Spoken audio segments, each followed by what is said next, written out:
മോളെ, ഇതിൻ്റെ രണ്ടാമത്തെ കല്യാണം നീ ഓർക്കണം. എന്തെങ്കിലും പ്രശ്നമൊക്കെ ഉണ്ടെങ്കിൽ ഒന്ന് അഡ്ജസ്റ്റ് ചെയ്തങ്ങ് ജീവിച്ചോണം കേട്ടാ. ഞാനാണ് അഡ്ജസ്റ്റ് ചെയ്യാത്തത്. അച്ഛനറിയാവോ, ഞാൻ അവിടെ ഒരു ദിവസം ഉറങ്ങിയിട്ടില്ല. എന്ത് അയാൾ അത്ര ഹൈപ്പറായിരുന്നു മോളെ? എന്തൊരാകാംക്ഷ, തന്തയായി പോയി പിഴച്ച തന്ത. അയാളെ ഭയങ്കര കൂർക്കമ്പലി, ചെവി പഞ്ഞി വെച്ചിട്ടാണ് കിടന്നുറങ്ങുന്നത്. ഇയാള് പിന്നെ കൂർക്കമ്പലി ഒന്നുമില്ലെന്ന് പറഞ്ഞിട്ടുണ്ട്. അതുകൊണ്ട് മാത്രം ഞാൻ ഈ കല്യാണം സമ്മതിച്ചത്. എന്നാലും എന്തേലും ഒക്കെ ഉണ്ടെങ്കിൽ നീ ഒന്ന് അഡ്ജസ്റ്റ് ചെയ്ത. അയ്യോ, ഞാൻ അഡ്ജസ്റ്റ് ചെയ്തോളാം. ഇപ്പൊ അച്ഛൻ ഒന്ന് അഡ്ജസ്റ്റ് ചെയ്യും. ഒന്ന് പോയി തരുമോ?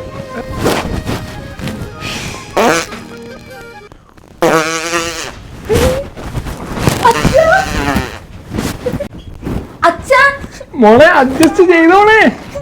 ഞാൻ കിട്ടുന്ന മാത്രം നീ മൂക്കിക്കൂടെ ബാക്കി കൂടെ ഒക്കെ പോണത്. മോളെ പഞ്ഞി വല്ലതും വേണ? ഈ എക്സ്ട്രാ കൂടെ എടുത്ത മൂക്കിലൂടെ വെക്കാൻ.